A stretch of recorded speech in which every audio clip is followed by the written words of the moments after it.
နေတိုင်းအိမ်ပြန်ရောက်တာနဲ့ရှစ်တကားတစ်ဝိုက်မှာဓာတ်ဆီလောင်ပြီးနေအောင်ကြီးနောက်ဆုံးရောက်ကြီးပြက်ကွယ်မသွားခင်10 စင်တီမီတာအထူရှိတဲ့တံမဏိပြားတွေနဲ့တကားတွေပြတင်းပေါက်တွေကိုတေချာပိတ်ချလိုက်ရတယ်ဒီကြားထဲကမှလည်းကျွန်တော်အဆောက်အအုံရှုံမချရဲဘူးစက်တနက်နဲ့ခွေးကိုပိုက်ပြီးရေချိုးကန်ထဲမှာအိပ်ရတယ်ကျွန်တော်ဒီလောက်အထိသတိထားနေရတဲ့အကြောင်းရင်းကအပြင်မှာရှိတဲ့ဖုတ်ကောင်တွေကဘဲချိန်မစိုးကျွန်တော်အိမ်ထဲကိုဖောက်ဝင်လာနိုင်လို့ပဲဒါဟာ virus ကူးစက်ခံရလို့ပျက်စီးနေတဲ့ကဘာကြီးတစ်ခုပါလူတွေနဲ့တိရစ္ဆာန်တွေဟာနေအောင်ကြီးကိုမခံနိုင်တဲ့ဖုတ်ကောင်ပေလူတွေအဖြစ်ပြောင်းလဲသွားကြတယ်ဒါပေမဲ့ကျွန်တော်ကတော့ virus ကိုခုခံနိုင်စွမ်းရှိတဲ့အတွက်ကံကောင်းထောက်မစွာအသက်ရှင်ခဲ့ရတယ်ကျွန်တော်လိုလူတွေရှိကိုရှိရမယ်လို့လည်းအမြဲယုံကြည်ခဲ့တယ်ဒါကြောင့်နေတိုင်းကျွန်တော်ခွေးနဲ့အတူမျိုးထဲလမ်းလျှောက်ရင်းအသက်ရှင်ကျန်ရစ်သူတခြားလူတွေကိုရှာဖွေနေခဲ့တယ်ဒါပေမဲ့ကံမကောင်းစွာနဲ့ပဲအသက်ရှင်ကျန်ရစ်သူတယောက်ကိုမှမတွေ့ခဲ့ရဘူးကံကောင်းတာကကျွန်တော်အထီးကျန်တဲ့အခါဆိုင်တွေစီသွားပြီးအယုတ်တွေနဲ့စကားခဏပြောလို့ရတယ်အဲ့ဒါကကျွန်တော်ကိုစိတ်ဓာတ်မကျအောင်ကူညီပေးတယ်ဇီဝသိပ္ပံပညာရှင်တယောက်အနေနဲ့လည်း virus ကိုလေ့လာတာကိုဘယ်တော့မှလက်မလွတ်ခဲ့ပါဘူးဒီနေ့မှာကျွန်တော်စံတက်မှုတွေနဲ့အကြီးအကျယ်တိုးတက်မှုတစ်ခုကိုမမျှော်လင့်ပဲတွေ့ရှိခဲ့တယ်တက်ခွဲကန်းထဲမှာကြွက်တကောင်ဟာမျိုးပြောင်းသွားတဲ့အခြေအနေကနေပုံမှန်အတိုင်းပြန်ဖြစ်သွားခဲ့တယ်ဒီတွေ့ရှိမှုက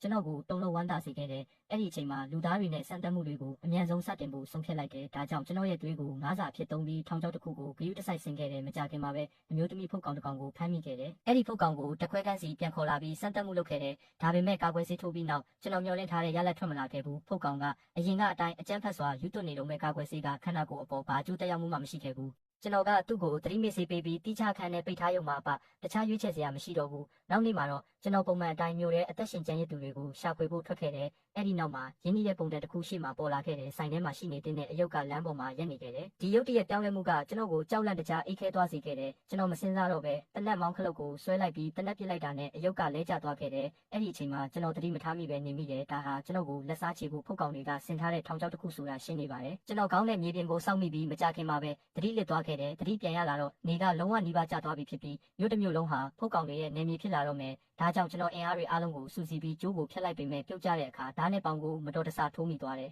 စိတ်ပြက်အားငယ်စွာအော်ဟစ်လိုက်တဲ့ဟာမြို့တစ်ခုလုံးပဲတင်ထက်သွားတယ်တစ်ချိန်တည်းမှာပဲဖုတ်ကောင်တွေကသူတို့ရဲ့အမဲလိုက်ခွေးတွေရဲ့ကျိုးတွေကိုလွှတ်ပေးလိုက်ပေမဲ့ကံကောင်းစွာနဲ့နေအောင်ကြီးအစင်းကြောင်းတွေကသူတို့ကိုတားဆီးထားတော့မယ်သူတို့ရှေ့ဆက်တက်မလာရဲကြဘူးတခြားဘာကူမှကျွန်တော်မစင်စားနိုင်တော့ဘူးမှန်များကိုတုံးဖောက်ပြီးလင်းမြန်စွာနောက်ဆုတ်ခဲ့တယ်ဘာလို့လဲဆိုတော့ကားထဲမှာကျွန်တော်ကိုကဲတင်နိုင်မဲ့ပစ္စတိုတလက်ရှိနေလို့ပဲနေအောင်ကြီးရဲ့နောက်ဆုံးအလင်းတန်းလေးပျောက်ကွယ်သွားတာနဲ့အမဲလိုက်ခွေးတွေကချက်ချင်းတိုက်ခိုက်ဖို့ပြေးဝင်လာကြတယ်ကံကောင်းစွာနဲ့ပဲအရေးကြီးတဲ့အချိန်ခါမှာကျွန်တော်ခွေးကတက်တိရှိရှိခုန်ထွက်လာခဲ့ပြီးကျွန်တော်လည်းပစ္စတိုကိုဆွဲယူနိုင်ခဲ့တယ်အဲ့ဒီနောက်မှာအမဲလိုက်ခွေးတွေအားလုံးကိုကျွန်တော်ရှင်းပြလိုက်တယ်ဒါပေမဲ့ကံမကောင်းစွာနဲ့တိုက်ခိုက်နေစဉ်အတွင်းကျွန်တော်ခွေးကိုအမဲလိုက်ခွေးတစ်ကောင်ကကိုက်လိုက်မိတဲ့အခုတော့ခွေးဟာဘယ်အချိန်မဆိုမျိုးပြောင်းသွားနိုင်တဲ့အတွက်ကျွန်တော်အိမ်ကိုအမြန်ပြန်ခေါ်လာပြီးကာကွယ်ဆေးထိုးပေးခဲ့တယ်ဒါပေမဲ့အဲ့ဒီနောက်မှာမတော်တဆမှုတစ်ခုဖြစ်သွားခဲ့တယ်